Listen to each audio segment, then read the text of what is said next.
In the shadowed corners of 19th century Germany, two brothers documented humanity's most horrifying impulses under the guise of children's stories. Jacob and Wilhelm Grimm were not collectors of innocent bedtime tales, but archivists of psychological terror so disturbing that Nazi propagandists would later weaponize their work and Allied forces would ban their books from schools after World War II. Tonight, we descend into a world where 7-year-old Snow White is hunted for her organs, where mothers cook their own children into dinner stew, where stepsisters slice off body parts for marriage prospects, and where cannibalism masquerades as family meals. These are not the sanitized fairy tales you know. These are windows into the human soul at its most depraved, preserved forever in pages soaked with blood and betrayal. The darkness you're about to witness will shatter everything you thought you knew about fairy tales. Prepare yourself for the true face of the Grimm brothers' legacy. Chapter 1. The Architects of Darkness. Jacob and Wilhelm Grimm were born into prosperity in 1785 and 1786 in Hanau, Germany, but their comfortable childhood would be shattered by tragedy that would shape their lifelong obsession with dark narratives. When their father died unexpectedly in 1796, the brothers were thrust into a world of financial uncertainty and emotional devastation that would forever influence their collection of humanity's most disturbing stories. The brothers were not the adventurous folktale collectors that popular imagination has created. They were academic librarians, philologists obsessed with preserving the German language through the most brutal oral traditions their culture had to offer. Their childhood in the countryside town of Steinau had exposed them to stories passed down through generations, tales that reflected the harsh realities of medieval European life, where survival often meant embracing the unthinkable. At the University of Marburg, while studying law, both brothers developed an intense fascination with philology, the study of language in oral and written historical sources. This academic pursuit would become their gateway into collecting the most psychologically disturbing narratives ever recorded. They were not interested in entertainment or moral instruction. They were documenting the raw, unfiltered human experience as preserved in folk memory. The political landscape of Germany in the early 1800s was fragmented into 30 separate states, each with its own ruler and laws. The brothers believed this division weakened German national identity, making their country vulnerable to foreign domination. Their solution was not political revolution, but cultural preservation through the darkest corners of German folklore. They saw these horrifying stories as the foundation of authentic German identity, untainted by foreign influence. Their work at the Hessian State Library in Kassel positioned them perfectly to begin their collection, but their methods were far more intimate and disturbing than historical accounts suggest. They did not travel across Europe gathering tales from anonymous sources. Instead, they collected stories from their immediate social circle, particularly from women who had preserved these narratives through oral tradition. The most significant contributor to their collection was Henriette Dorothea Wilde, known as Dorchen, a neighbor girl who would eventually become Wilhelm's wife. As a teenager, Dorchen began sharing stories with the Grimm brothers, motivated by her desire to entertain the now-orphaned young men and to capture Wilhelm's romantic attention. Her contributions included some of the most psychologically disturbing tales in their collection: Rumpelstiltskin, the Frog King, the Elves, and the Shoemaker, and the Singing Bone. These intimate storytelling sessions by firelight created an atmosphere where the most horrifying aspects of human nature could be explored without judgment. Dorchen's tales were not sanitized for children, but preserved the raw psychological horror that had been passed down through generations of German women. She understood that these stories served as psychological preparation for the brutal realities of life in medieval Europe. The brothers edited these tales extensively, adding dialogue and details that enhanced their linguistic and cultural authenticity. They were not passive collectors, but active creators, shaping these narratives to maximize their psychological impact while preserving their essential darkness. Their academic training in philology gave them the tools to understand how language could be used to create maximum emotional and psychological disturbance. As their reputation grew, the Grimm brothers attracted more contributors, but their core methodology remained unchanged. They created safe spaces where people, particularly women, could share the most disturbing stories they had inherited from previous generations. These were not quaint folk tales, but psychological documents that revealed the depths of human cruelty and survival instinct. The brothers' personal experiences with loss and financial hardship gave them unique insight into the psychological truths embedded in these dark narratives. They understood that these stories were not fiction, but compressed historical memory, preserving the most traumatic experiences of their ancestors in symbolic form. Their collection became a repository of human psychological darkness, documenting the extremes of human behavior under desperate circumstances. In 1812, the brothers published their first volume of 86 folk tales called Children's and Household Tales. The title itself was a warning that not every story was aimed at children. Many were indeed for adults who understood that survival sometimes required embracing humanity's darkest impulses. By the time Jacob died in 1859, their collection had grown to over 200 stories, each one a testament to the psychological horrors humans can inflict upon each other when pushed beyond the boundaries of civilized behavior. Chapter 2. When Evil Wears a Mother's Face. The most psychologically disturbing element of the Grimm collection is not the presence of monsters or supernatural threats, but the corruption of the most sacred human relationships. In tale after tale, mothers and mother figures transform into agents of unspeakable horror, betraying the fundamental trust that should exist between parent and child.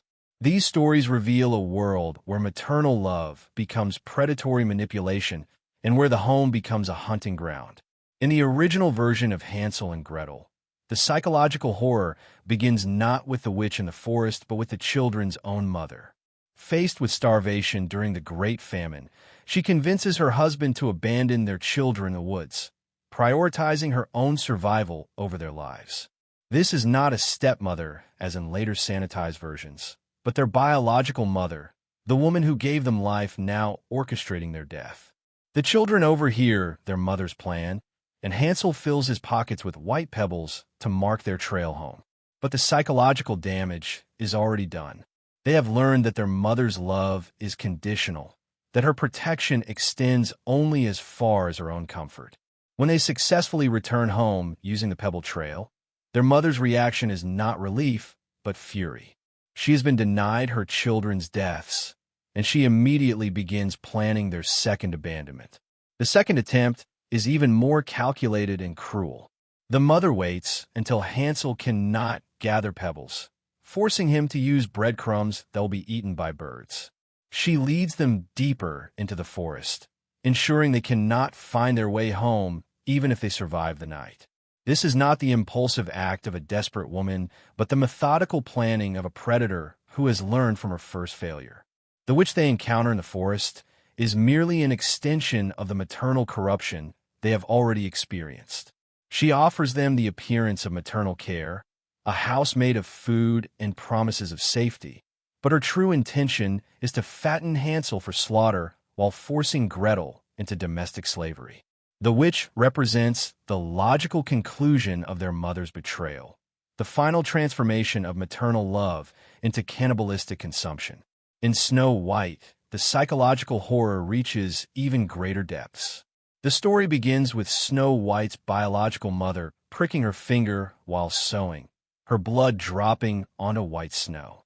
She wishes for a child as red as blood and as white as snow, creating Snow White through an act of self-harm that foreshadows the violence to come. The mother dies in childbirth, but her death wish for a child marked by blood becomes prophetic. The stepmother who raises Snow White is consumed by jealousy so intense that it drives her to attempted murder. But the most disturbing aspect is not her jealousy, but her methodical approach to child murder. She summons a huntsman and specifically requests Snow White's lungs and liver as proof of death. When the huntsman brings her the organs of a wild boar instead, she orders them cooked with salt and consumes what she believes are her 7-year-old stepdaughter's internal organs. The stepmother's subsequent attempts to murder Snow White reveal a sophisticated understanding of psychological manipulation.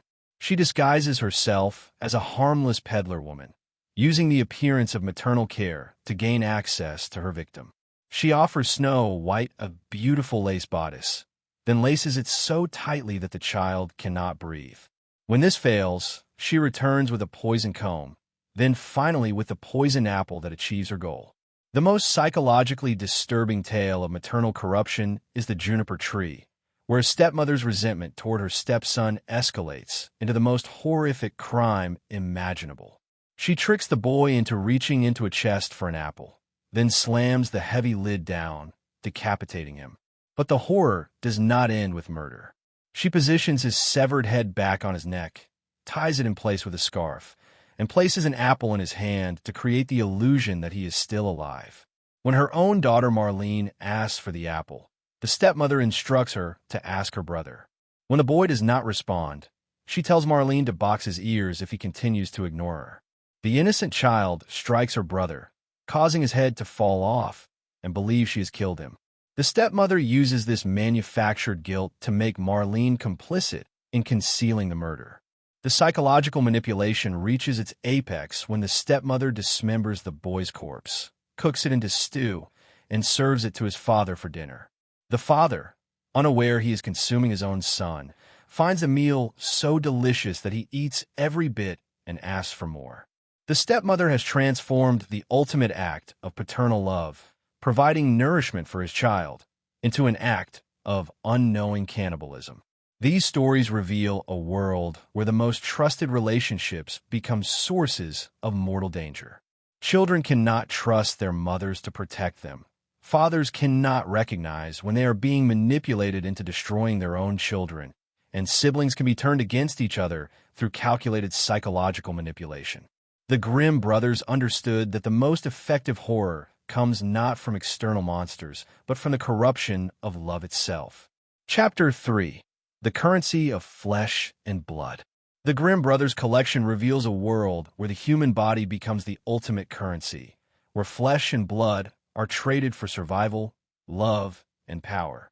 These stories document a psychological landscape where physical mutilation is not only accepted but celebrated as proof of devotion, where self-harm becomes the price of admission to adult society, and where the boundaries between victim and volunteer dissolve into disturbing ambiguity. In the original Cinderella, titled Aschenputtel, the stepsisters' willingness to mutilate themselves for the chance at marriage reveals the desperate lengths to which women would go to secure their survival. When the golden slipper proves too small for the first stepsister's foot, she does not accept defeat. Instead, she takes a knife and methodically slices off her heel, forcing her bleeding foot into the shoe. The pain is excruciating, but she presents herself to the prince as his chosen bride, blood streaming from her foot as they walk toward his carriage. The psychological horror lies not in the physical act, but in the calculated decision-making process. The stepsister weighs the temporary pain of self-mutilation against the permanent security of royal marriage and concludes that the trade is worthwhile.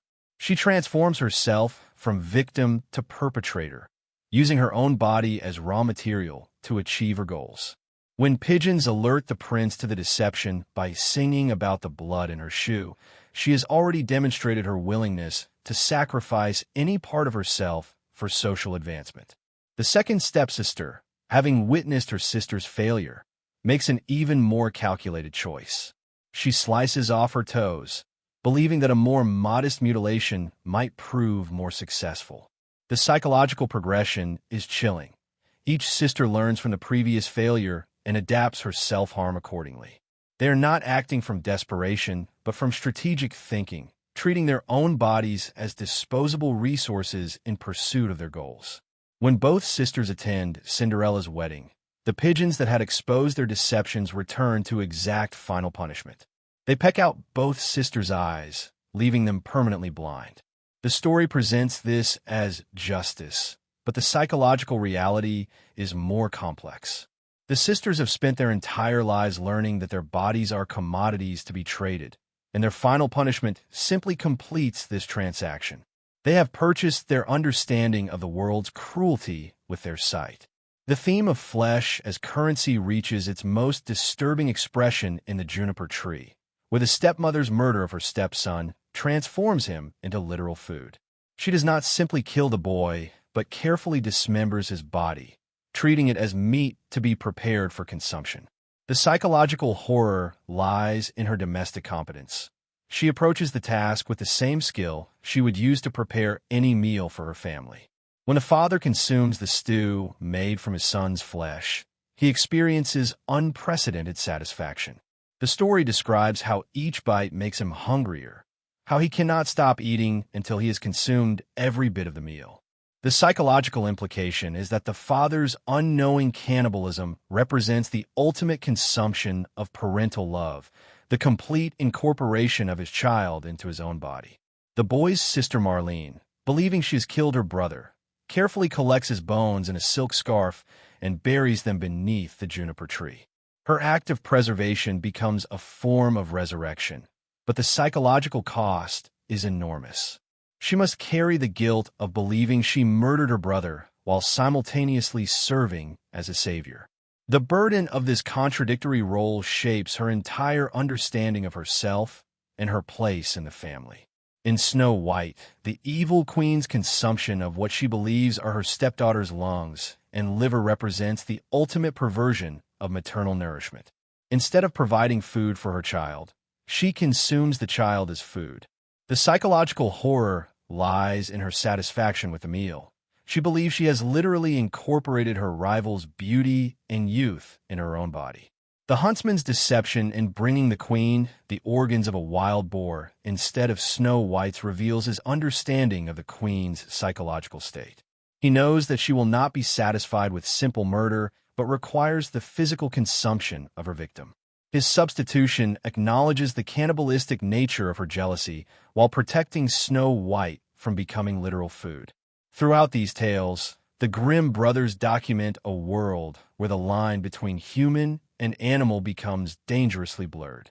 Characters consume human flesh without awareness, treat their own bodies as disposable resources, and use physical mutilation as a form of communication. The psychological impact is cumulative. Readers are forced to confront the possibility that civilized behavior is a thin veneer over much darker impulses. Chapter 4. The Architecture of Childhood Terror.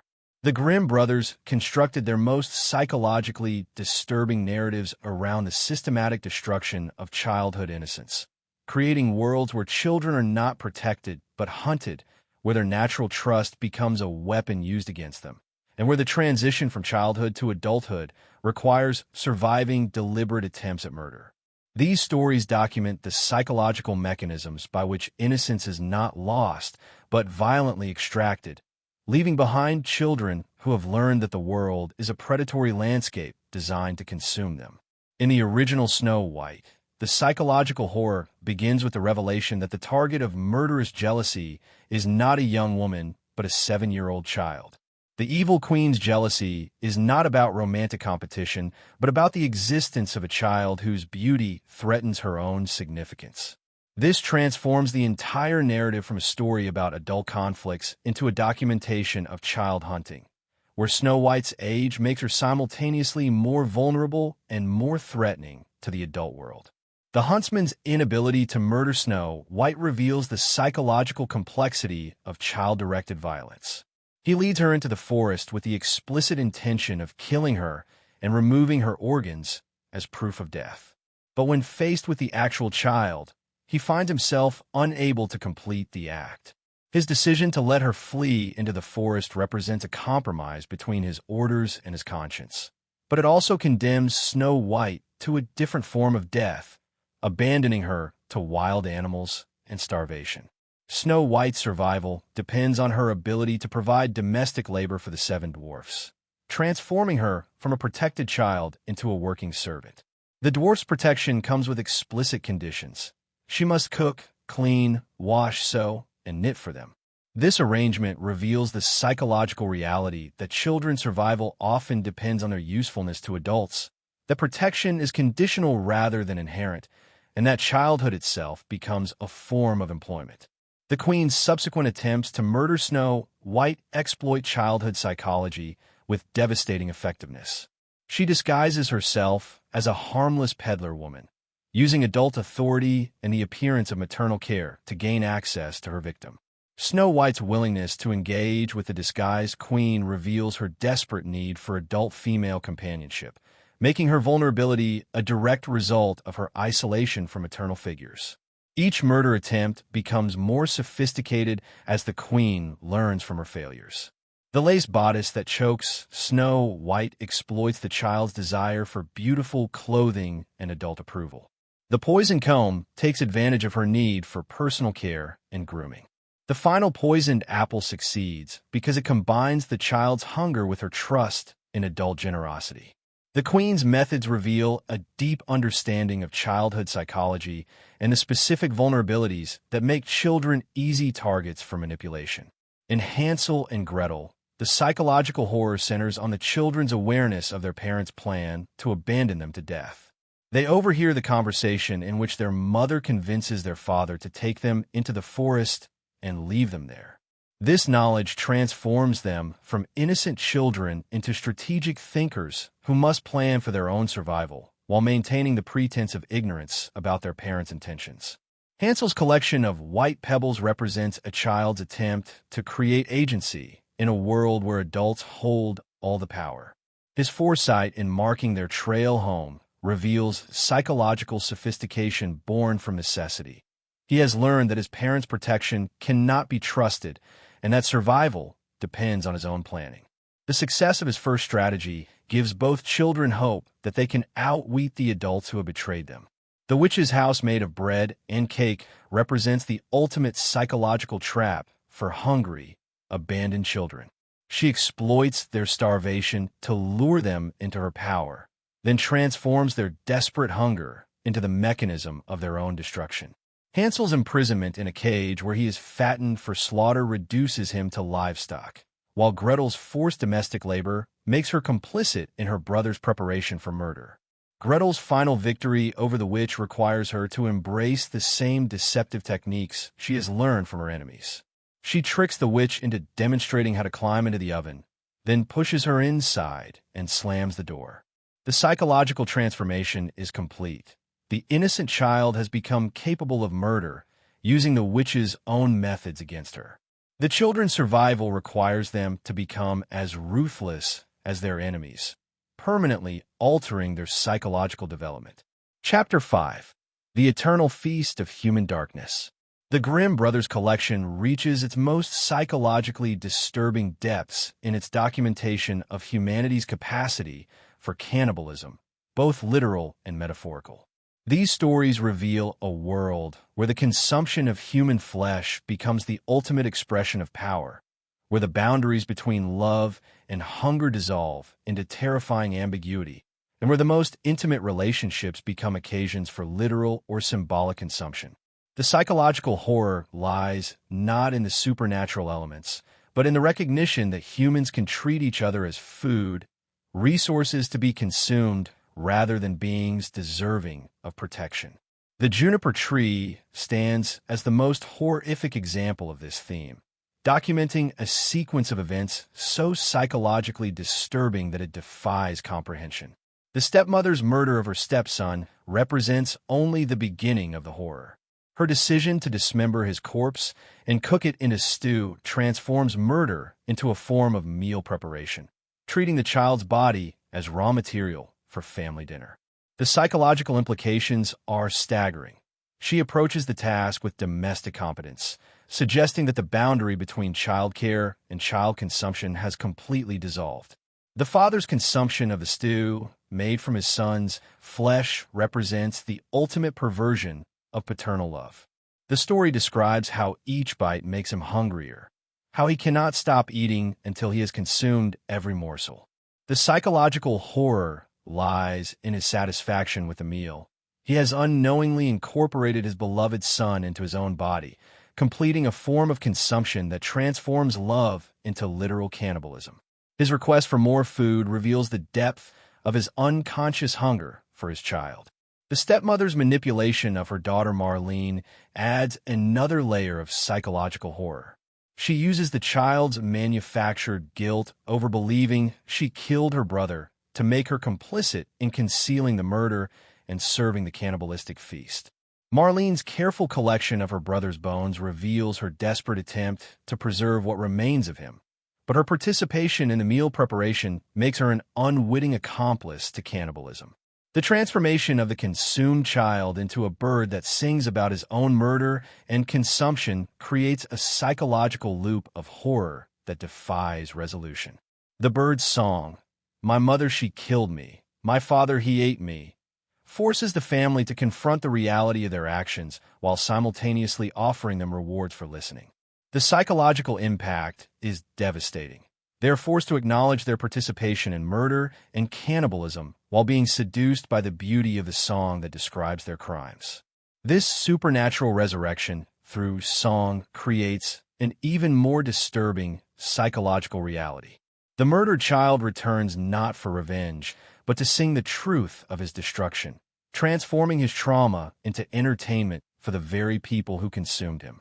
The family members who listen to his song receive gifts: golden chains, red shoes, and ultimately, the millstone that crushes the stepmother's skull. The child's death becomes a transaction where his suffering purchases both his family's acknowledgement of their crimes and their punishment for those crimes. In Hansel and Gretel, the witch's plan to fatten Hansel for consumption reveals the psychological mechanisms by which humans can be reduced to livestock. She cages him like an animal, feeds him constantly to increase his weight, and regularly checks his physical condition to determine when he will be ready for slaughter. The psychological horror lies in the methodical nature of her approach. She treats child murder as a form of animal husbandry, applying the same techniques used to prepare livestock for market. The witch's house made of bread and cake represents the ultimate psychological trap, using the children's hunger to lure them into becoming food themselves. The architecture of consumption becomes literal. They're invited to eat the house while being prepared to become the house's next meal. The psychological symmetry is perfect.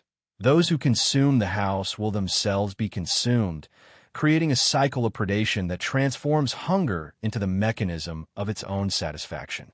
The witch's poor eyesight becomes crucial to understanding the psychological dynamics of predator and prey. Her reliance on touch to assess Hansel's readiness for consumption reduces the child to nothing more than meat to be evaluated for quality. When Hansel tricks her by offering a chicken bone instead of his finger, he demonstrates that survival requires embracing the same dehumanizing perspective that threatens to destroy him. He must think like livestock to avoid becoming livestock. In Snow White, the evil queen's consumption of what she believes are her stepdaughter's lungs and liver represents the ultimate expression of jealousy as hunger. She does not simply want to eliminate her rival, but to literally incorporate her beauty and youth into her own body through consumption. The psychological horror lies in the queen's satisfaction with the meal. She believes she has consumed her rival's essential qualities, transforming murder into a form of self-improvement through cannibalism. The huntsman's deception in bringing the queen the organs of a wild boar instead of Snow White's reveals his understanding of the queen's psychological state. He knows that she will not be satisfied with simple murder, but requires the physical consumption of her victim. His substitution acknowledges the cannibalistic nature of her jealousy while protecting Snow White from becoming literal food. The queen's inability to distinguish between human and animal organs reveals how completely her jealousy has dehumanized her intended victim. The Grimm brothers understood that cannibalism represents the ultimate breakdown of human social bonds, the point at which individuals become mere resources for each other's consumption. Their stories document the psychological mechanisms by which humans can be reduced to food, love can be transformed into hunger, and the most intimate relationships can become occasions for literal or metaphorical consumption. The tales reveal that the capacity for treating other humans as consumable resources lies dormant within ordinary family relationships, waiting to be activated by jealousy, desperation, or the simple hunger for power. The true horror of these tales lies not in their supernatural elements, but in their psychological realism. They reveal that under sufficient pressure, humans are capable of treating each other as livestock, that survival can transform anyone into a predator, and that the most sacred relationships can become hunting grounds. The Grimm brothers preserve these stories not as entertainment, but as documentation of humanity's capacity for the ultimate transgression, the consumption of our own species. Their collection stands as a testament to the psychological darkness that lurks beneath civilized behavior, the recognition that humans are capable of treating each other as mere flesh and blood rather than beings deserving of protection and care. In documenting these narratives, the Grimm brothers created a psychological archive of human darkness that continues to disturb and fascinate readers centuries after their first publication, serving as a permanent reminder of the depths to which human nature can descend when survival and desire overcome moral restraint. These stories force us to confront uncomfortable truths about human nature, revealing that the monsters we fear most are not supernatural entities, but the darkness that exists within ordinary people pushed beyond their moral boundaries. The Grimm brothers understood that the most effective horror comes from recognizing ourselves in the perpetrators of these crimes, acknowledging that under the right circumstances, anyone might be capable of reducing their loved ones to nothing more than food to be consumed.